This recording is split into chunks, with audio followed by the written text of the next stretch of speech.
കടുവാക്രമണത്തിൽ കൊല്ലപ്പെട്ട രാധയുടെ മൃതദേഹം നാളെ ബന്ധുക്കൾക്ക് വിട്ടു നൽകും. മാനന്തവാടി നഗരസഭയിലെ പഞ്ചാരക്കൊല്ലി, പിലാക്കാവ്, ജെസി, ചിറക്കര ഡിവിഷനുകളിൽ നിരോധനാജ്ഞ പ്രഖ്യാപിച്ചിട്ടുണ്ട്. ഇതിനിടെ പ്രദേശത്തെ വന്യജീവി ആക്രമണങ്ങളിൽ ആശങ്ക അറിയിച്ച് പഞ്ചാരക്കൊല്ലി വാർഡ് കൗൺസിലർ DFOക്ക് നൽകിയ പരാതി പുറത്തുവന്നു. ഫെൻസിംഗ് ഉൾപ്പെടെയുള്ള നടപടികൾ വേഗത്തിലാക്കണമെന്നും പ്രദേശത്തെ കാട് വെട്ടിത്തെളിക്കണമെന്നും ആവശ്യപ്പെട്ട് 2 ദിവസം മുൻപാണ് ഈ കത്ത് നൽകിയത്. ആ കത്താണ് ഇപ്പോൾ പുറത്തു വന്നിരിക്കുന്നത്. മാനന്തവാടി നഗരസഭാ പരിധിയിൽ നാളെ UDF ഹർത്താലിനും ആഹ്വാനം ചെയ്തിട്ടുണ്ട്. ഇംതിയാസ് കരീം നമുക്കൊപ്പം വിവരങ്ങളുമായി ചേരുന്നു. ഇംതിയാസ്, ഈ കൗൺസിലർ എന്നാണ് ഈ കത്ത് എഴുതിയത്? ഈ കത്ത് എഴുതാനുള്ള ഒരു സാഹചര്യം എന്തായിരുന്നു? ഒരു പക്ഷേ ആ കത്ത് ലഭിച്ച അന്ന് തന്നെ നടപടികളിലേക്ക് കടക്കുകയായിരുന്നുവെങ്കിൽ നമുക്ക് രാധയുടെ ജീവൻ രക്ഷിക്കാമായിരുന്നു അല്ലേ?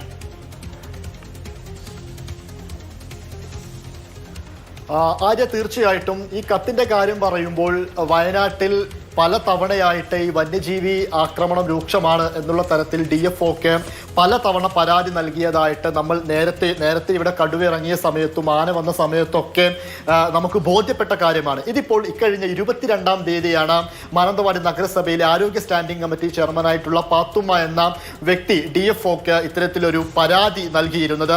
അതിൽ പ്രധാനമായിട്ടും പറഞ്ഞിരുന്നത് വന്യജീവി ശല്യം പഞ്ചാരക്കൊല്ലി ഭാഗത്തൊക്കെ പ്രധാനമായും രൂക്ഷമായിരിക്കുന്ന ഒരു സാഹചര്യമുണ്ട്. ജനങ്ങളെല്ലാം ഭീതിയിലാണ് കഴിയുന്നത്. അതുകൊണ്ട് തന്നെ ഫെൻസിംഗ് അടക്കമുള്ള പ്രവർത്തികൾ കുറച്ചുകൂടെ നല്ല രീതിയിലേക്ക് അത് മാറ്റണം, ഫെൻസിംഗ് സ്ഥാപിക്കണം എന്നുള്ള രീതിയിലാണ് ഈ കത്തെഴുതിയിരുന്നത്, ഈ അപേക്ഷ കൊടുത്തിരുന്നത്.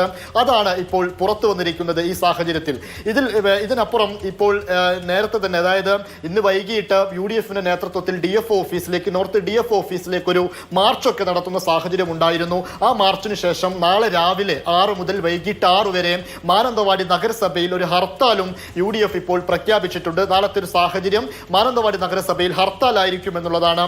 അതിനൊപ്പം ഇന്നിപ്പോൾ പോസ്റ്റ്മോർട്ടം നടപടികളെല്ലാം പൂർത്തിയാക്കിയതിനു ശേഷം നാളെ രാവിലെയോടെ രാധയുടെ മൃതദേഹം അവരുടെ ബന്ധുക്കൾക്ക് വിട്ടു നൽകും.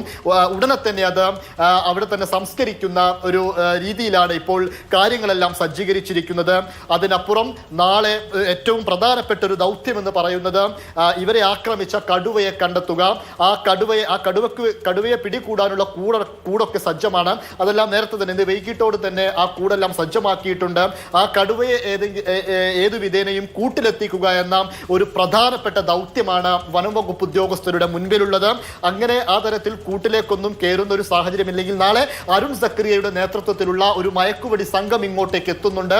അങ്ങനെ കടുവയെ കണ്ടാൽ മയക്കുവെടി വെച്ച് പിടികൂടുക എന്ന ഒരു സാഹചര്യവും നിലനിൽക്കുന്നുണ്ട്. അതിന് അരുൺ സക്രിയയുടെ നേതൃത്വത്തിലുള്ള മയക്കുവെടി സംഘം ഇങ്ങോട്ടേക്ക് എത്തേണ്ടതുമുണ്ട്.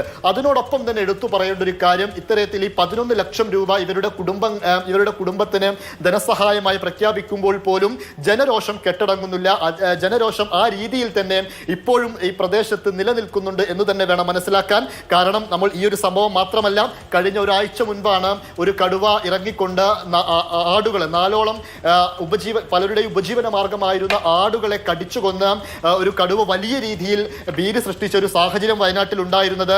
അതിന് കൂട്ടിലാക്കി കുറച്ച് ദിവസങ്ങൾ നൽകിയത്. ഇപ്പോൾ ആ കൗൺസിലർ ആ കത്തിൽ, ആ പ്രേക്ഷകർക്ക് ഒരുപക്ഷെ സ്ക്രീനിൽ ആ കത്ത് കാണാൻ കഴിയുന്നുണ്ടാകുമായിരിക്കും. അവിടെയുള്ള കൗൺസിലർ DFOക്ക് അയച്ച കത്താണ്. ആ കത്ത് 2 ദിവസം മുൻപാണ് അയച്ചത്. ആ പ്രദേശത്തെ സംബന്ധിച്ച് അവരുടെ ആശങ്കകൾ, എന്തൊക്കെ ചെയ്യാൻ കഴിയും നമുക്ക് വന്യമൃഗശല്യം നേരിടാൻ, അതിനെ പ്രതിരോധിക്കാൻ എന്നുള്ളത് ചൂണ്ടിക്കാണിച്ചുകൊണ്ടുള്ള കത്താണ് ഇപ്പോൾ ഈ കാണുന്നത്. ഒരു പക്ഷേ അന്ന് നടപടി എടുത്തിരുന്നുവെങ്കിൽ, അല്ലെങ്കിൽ അന്ന് തന്നെ ഒരുപക്ഷെ കാര്യക്ഷമമായ നടപടികളിലേക്ക് നീങ്ങിയിരുന്നെങ്കിൽ ഒരു പക്ഷേ നമുക്ക് രാധയുടെ ജീവൻ രക്ഷിക്കാമായിരുന്നു എന്നുള്ളൊരു വസ്തുത നമ്മുടെ മുന്നിൽ നിൽക്കുകയാണ്.